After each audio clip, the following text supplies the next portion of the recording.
Hi, everybody, and welcome to another episode of our podcast. And I'm joined today by Michelle Griffin from Finglas Youth Services, a great and very long-standing community service in Finglas area, done obviously in partnership with Crosscare. So you're really, really welcome, Michelle. Thanks, Paul. It's nice to chat with you today. Yeah, look, the reason I wanted to have a chat with you was for two reasons. I think for every community group, that it's been really challenging. So I think you could probably give us a bit of an insight of how, in God's name, have you been able to deliver traditional youth services in the grips of a pandemic? But at the same token, not only that, you also had the ambition of trying to develop your own new centre in Finglas Village in the old number 41. So maybe talk to us a little bit. You've been off an awful lot there anyway, but let's talk a little bit about what it's been like for you, for the youth service, for the youth workers. Yeah. Well, I suppose, look, we're nearly, we're almost a year into it now. When we go back to March, I recall the day we were actually all here at the office, like the 12th of March, I think it was. And, we were all sitting around listening to the Taoiseach's announcement.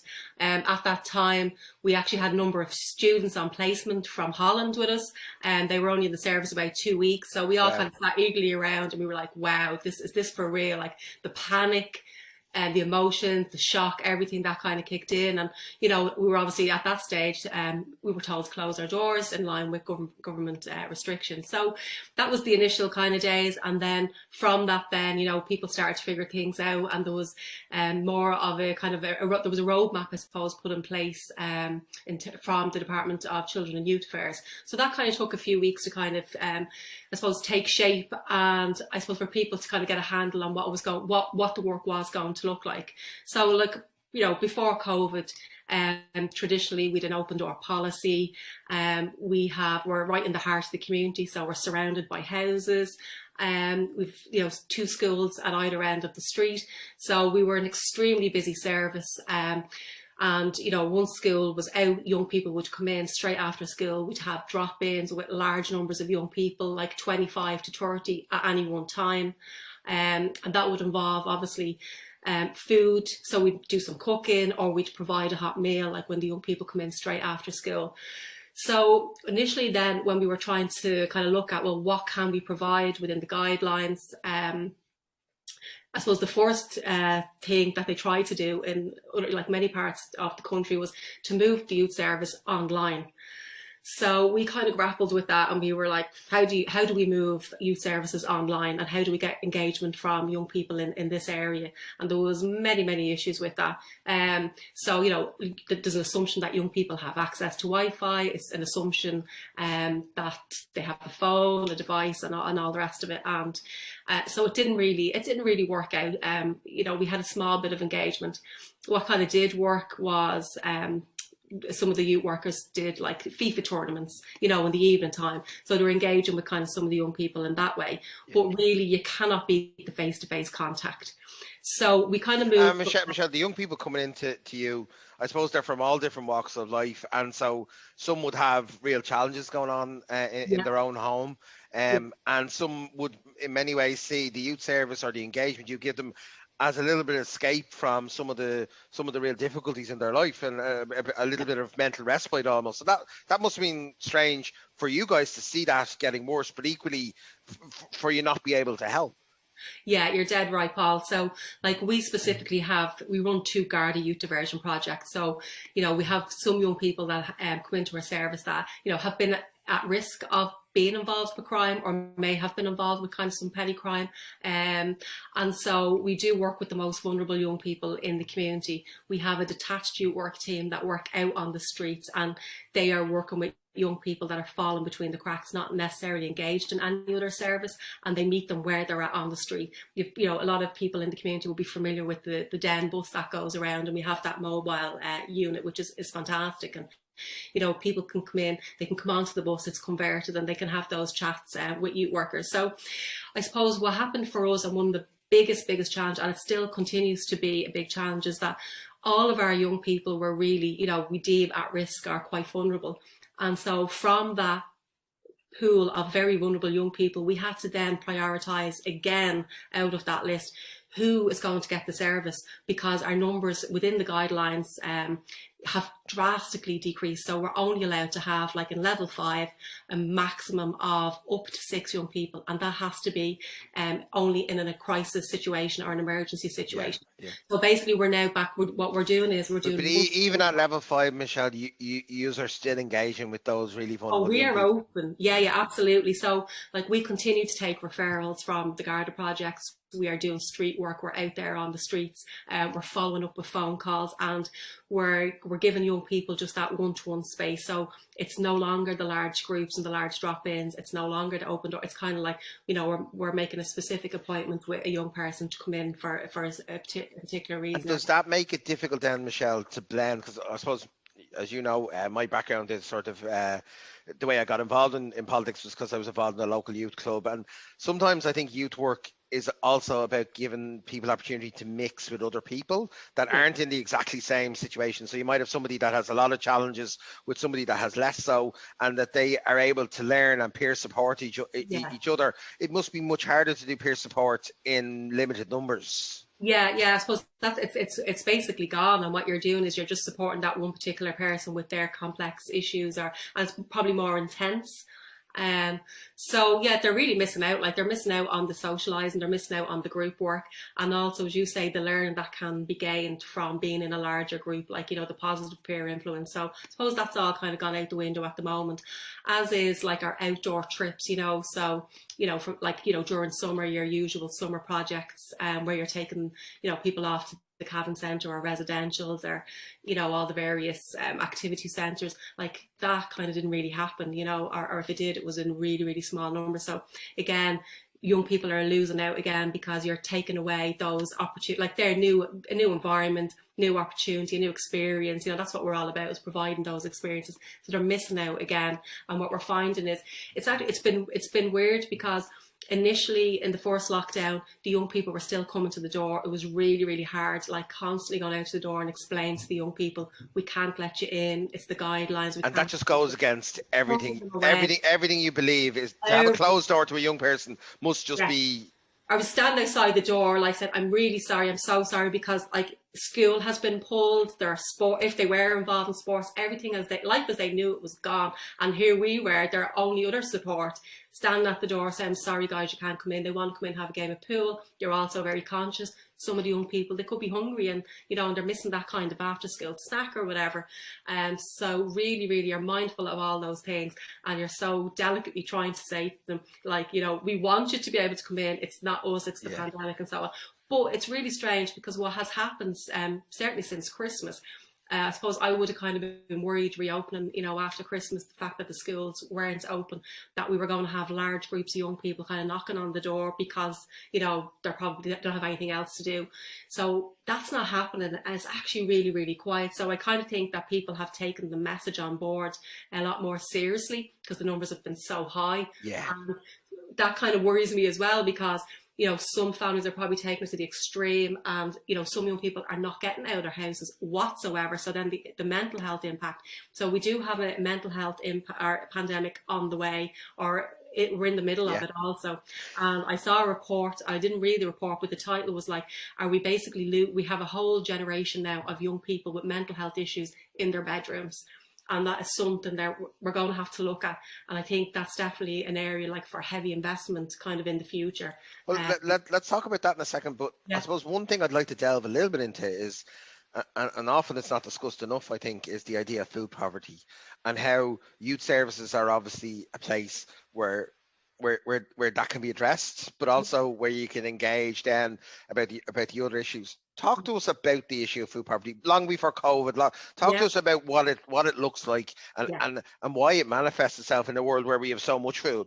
Yeah, well, I suppose, like, you know, Finglas is, you know, it's a deprived, disadvantaged area, and a lot of single parent families, as you know, and you know, there's high unemployment, you know, all those sorts of stats. Actually, I do have a figure here just to say that 23% of the total population is under 18. So that's like 4,498 young people aged between 10 and 24. Massive. So it's a massive cohort of young people, of a young population. So basically, you know, like, how does it manifest itself? Do you see kids who tell you they're hungry? No, we just know. Like, Yeah. we know from who we're working. Like, we link closely with the school, so we know who we're working with, and we kind of know the circumstances that they're coming from. We'd link with parents, so we do know the households, and a lot of the times we know the issues that are going on. Yeah. But it's all very discreet. So, like, if somebody's coming in here, like, we might be really conscious that two young people in that group probably aren't going to get a meal when they go home. But, like, the idea is that the whole group is getting a dinner because they've just come in from From an school. activity, yeah. So it's not like, oh, it's for him, it's the whole group, and we're really mindful of that, and we've always worked that way. I suppose it's a little bit like the breakfast clubs in schools. They're put on and everybody can go. So we just really, really conscious that we're always providing food. Either the young people themselves are cooking it and it's an activity, or that, we know that they've just come from school and of course they're going to be hungry. And so that would still be a worry now, that we know there's probably a lot of people out there that are probably struggling, and you have kids at home all day, every day, and they're probably, eating the parents' kitchens out of house and home. So that's that's happening in my house anyway, and well, that's it. my two kids, yeah. That's exactly it. So, we were at one point in a position where we were hoping to establish a food bank in partnership with kind of the Vincent de Paul. And anyway, look, it didn't kind of work out. But during the pandemic, we did go into a partnership, like just in terms of an emergency fund with the partnership. And we provided food parcels on a weekly basis to a lot of families. We got a donation at Christmas just gone, and we gave out 120 turkeys and hams within the community. And we know they went to, families that were really in need. So it was great to be able to do that. And I think the skill completion programs were involved in some of that process as well. Absolutely. And I have to say, across the whole community, Michelle, there was a great response to really identify whether it was laptops that people didn't have in their homes for school, whether it was food parcels. I was so proud of the whole Finglas community. They really kicked in. But like, even across, I was talking to I'm a member of the Ballymun Drugs Task Force, and every agency in Ballymun, exactly the same, all kicked in. And I think it's one of the things that we kind of forget is the huge resource that we have in our community of people like yourselves that are there when a crisis like that hits. It's a resource for everyone, like. Yeah, absolutely. And just to have that relationship with like other stakeholders in the community as well is vital, because between us all, we're picking up those most in need, and so that's really good to be able to do that. And so talk to me about collaboration and interagency, because I think as long as I'm being involved in community work, everybody wants more collaboration, more interagency agency work. And I suppose with something like this comes along, you just have to do it. You have to get on with it, don't you? Yeah. Well, I think one of the big issues for us, is the lack of under 18s drug services in Finglas. And, about a year and a half ago, we were really lucky to get funding from the HSE for a substance misuse counsellor. And she's out the door here, and she's very popular with the young people, and it's fantastic. But we kind of needed more. And I suppose a new initiative that we kind of set up just actually during COVID is a programme with FAST. So FAST have like an outreach worker, and a lot of the time some of the young people don't necessarily want to go into FAST, or there might be a stigma for them. So like the outreach worker actually comes in here, and he kind of sits here, and it's just like, it's a very informal thing. And if a young person comes in, or we know that a young person wants to talk to them, we kind of just say, look, you come here every Wednesday, and the worker from FAST. I think Briar and Ballymun have the same sort of service where where young people feel comfortable in your environments. Exactly. And this is an opportunity to engage with them. Yeah, and nobody knows what you're coming in here for. No. Like, a young person could be coming in here just to get a CV printed off, or to use the phone. Do you know what I mean? And even at that, like, so they're coming in, they could be seeing the counsellor, they might not be, or they could be coming in to just talk to me or to one of the other youth workers. It's very generic. Nobody really knows what you're coming in here for, because we do so much. So that has been working. That has been working really well, and we're kind of building on that as well. And actually, they've been developing like a boxing program with some of these people. Shall talk about that issue. So you mentioned mental health in the context of the pandemic, and look, mental health among young people, I think it's really positive that we're talking about it in such a more open way than probably when I was younger, or when you were younger. But talk to me about the issue of mental health. And I mentioned this yesterday in the Dáil to the Minister for Mental Health, the idea of sort of dual diagnosis, or almost self-medicating mental health with illegal drugs. And how can we understand what's happening with young people, and at the same token prevent them from going down the road of addiction, but respond to both at the same time. And I think that's where a partnership with FAST is really crucial. But there's also young people that will never develop those addictive patterns, but still need their mental health and their mental fitness as well addressed. Yeah, I suppose like you're asking. There's a lot in that question. Sorry. You're asking to just solve the problems of the world. Like, I mean, I don't have all the answers. Michelle, you've done it all already. It's only 3:00. No, oh God, where do I start with? I suppose yes, no. Part of it is about access to the service and knowing where to go, and part of it is having somewhere to go. So like, we don't provide every service and we don't have a solution for everyone, but what we can do is we can signpost. So the fact that we have a good relationship, for example, with FAST, and we know what they offer, when a young person comes in and we know they're in need, we can't actually provide that service, but we can pick up the phone to our partners in the community and say, listen, blah, blah, blah, here's such and such a person, can we link in? So signposting and being connected together, for me, is a vital thing. Yeah. Every service doesn't have to be able to provide everything, you know, but what we do have is, as youth workers, and you know yourself, what we have is the relationship with young people. So they trust us, you know, and we've built up the relationship over the years. So in a lot of cases, we are like the first point of contact for some of the really hard to reach young people that wouldn't necessarily have the confidence to walk up to a service, whereas they're more than happy to either meet, say, Dinny and Martin out on the streets, who are the detached team, and kind of rock up to them, where, you know, they'd be parked up at Dunn's or up at Tesco's on the bus, and, you know, Dinny and Martin would know where to go. So a young person kind of presents and they'd be like, look, I need a bit of help, or can you link me in somewhere? And then they'll make the necessary kind of contacts. So I suppose it's the partnership kind of building is the big piece. Yeah. We don't have to have the solutions for everything, but we know where to go. And if we don't know where to go, we'll find it, and we'll make phone calls till we do know where to signpost people. A few times, Michelle, you've mentioned place, and I suppose one of the things I've been really impressed with is just anybody walking around the village, you can see a building that for a long time probably was looked very shut, and that was St. Paul's. And you have brought it alive. So it was a building that sort of was very removed from the community. Then it was abandoned. I know Finglas Tidy Towns tried to do a little bit of a mural on it. So I'll give a shout out to Stuart Downey, who did some of that work. But going past it has breathed life into the bottom of Main Street. So talk to us about the ambition of that and what you've left to do. Yeah.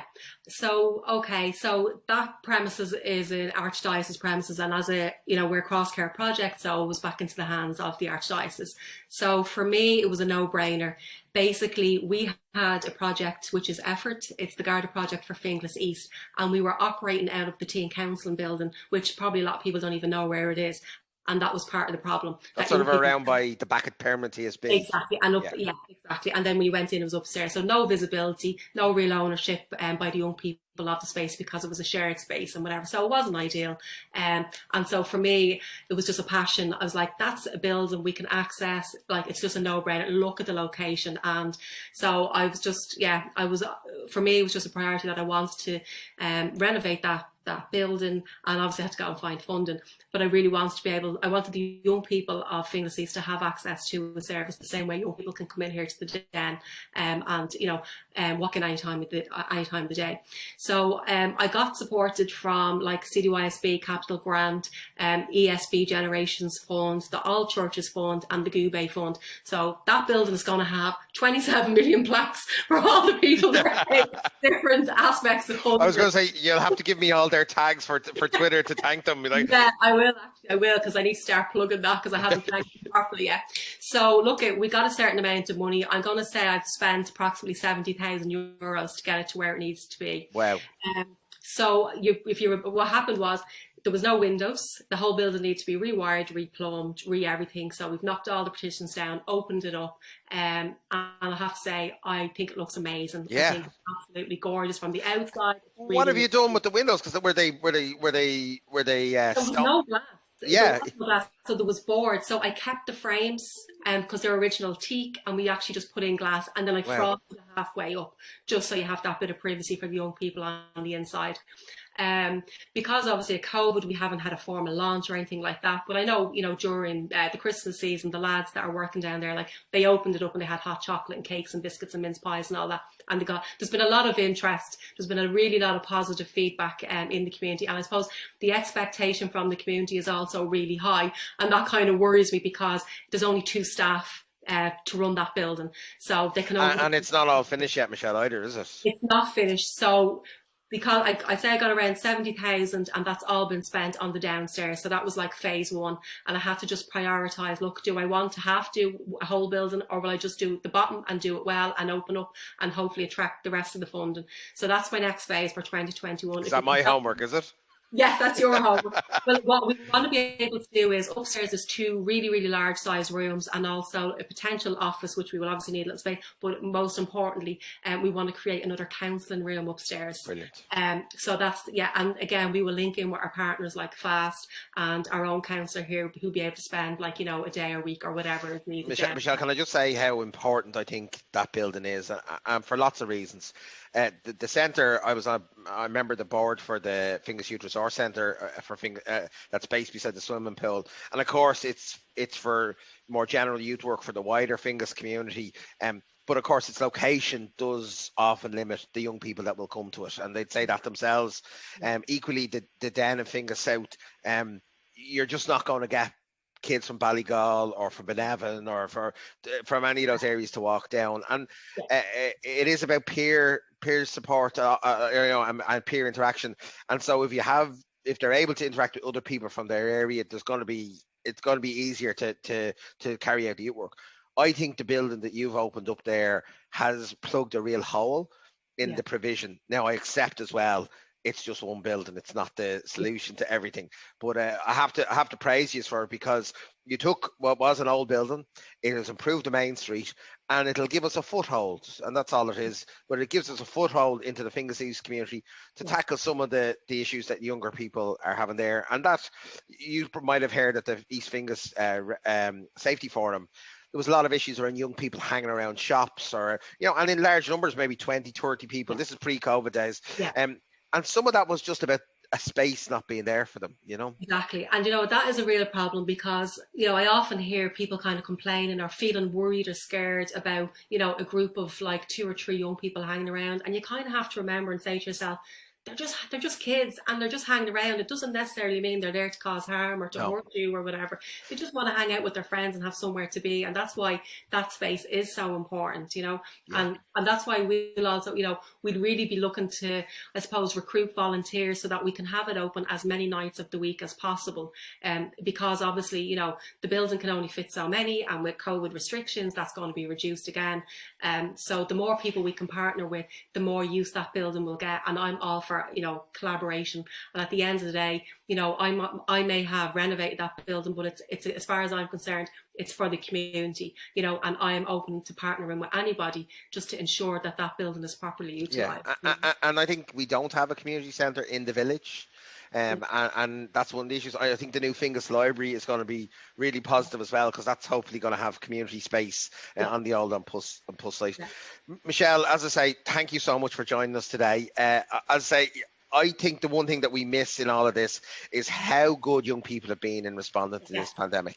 And I don't want to leave it out without saying that, because you're asking young people who are missing like chunks of their life. I remember how important the year between 15 and 17 was for me. That completely transformed my outlook, my group of friends and all the rest of it. If I hadn't had those 2 years, I'd be a different person now. So it is a real challenge. They're all interacting in very different ways.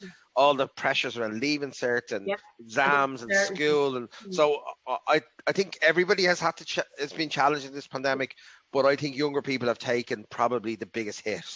I definitely agree with you. I really feel that they have been, I suppose, disproportionately hit because, as you say, it's, you know, those teenage years, you're unsure of yourself. And now at the moment, the world is unsure of itself. So nobody knows what's happening. And they've been so resilient. And, you know, in the early days, youth in general were demonized, and it was like they were being blamed. And, you know, and young people, like, they really kind of stood up to the mark back, and they've just, you know, they've upped their game. They're fantastic. They just adapt. They're just going with the flow, and they're, you know, everything that's been asked of them, they're doing. They're going online. They're doing classes online. They're limiting their social interactions. They're sacrificing a lot, you know, and I think we owe it to them to heavily invest, you know, in the issues and like that this is causing them down the road. And the other thing, just what I would be really worried about, is when the schools reopen, those that were probably struggling in school and probably struggling to engage in school, we really need to watch out for them, because what's going to happen in September, you know, if they were kind of like, you know, wondering will they leave school or whatever, like it's going to be harder to re-engage them back in school, so they're going to need a lot of support. So yeah. So and even those that might be like, I know there's a lot of discussion about leaving cert and so on. One issue I always have is not everybody progresses from second level onto third level. So for a lot of people need that pathway, and sometimes the physical leaving cert or the cert is their final achievement in education, and we have to find ways to make sure that they could very easily stop instead of progressing. So you're right, their pathways have been interrupted, and we have to make sure we support them back on whatever path they were on. And while I'm here, just to say that we have another really good piece of work that's happening, and it's going to commence again in February. It's called the Connections course, and that is a partnership with the Department of Social Protection and the CDETB, and we host it here in the Den. So we're actually taking referrals at the moment, and it's like a personal development pre-employment course for young people once they're over age 18, and it's actually hosted here in the Den, and it will go ahead. It'll just be smaller numbers. So again, it's about helping young people to compete in this online world, because what we kind of found was, you know, even when you're applying for a job, a lot of young people didn't actually have the skills to apply for a job online. So it's kind of going to incorporate all that sort of stuff as well. So and some of them have had to start jobs or start courses in college, and they're basically in their box room, or worse, they're downstairs in the sitting room with everybody else. So it's Michelle, it's great. I really miss actually dropping into a lot of the community places around the village and around the area, because it's the one. For hours, but it's often the place where you pick up something. Oh, they need X, or that could solve Y, or whatever. So it's great to be able to talk to you, and thanks for sharing your pandemic experience, but also the great job that you've been doing with Number 41. And thanks a million for joining us, Michelle. Thanks a million. Thanks.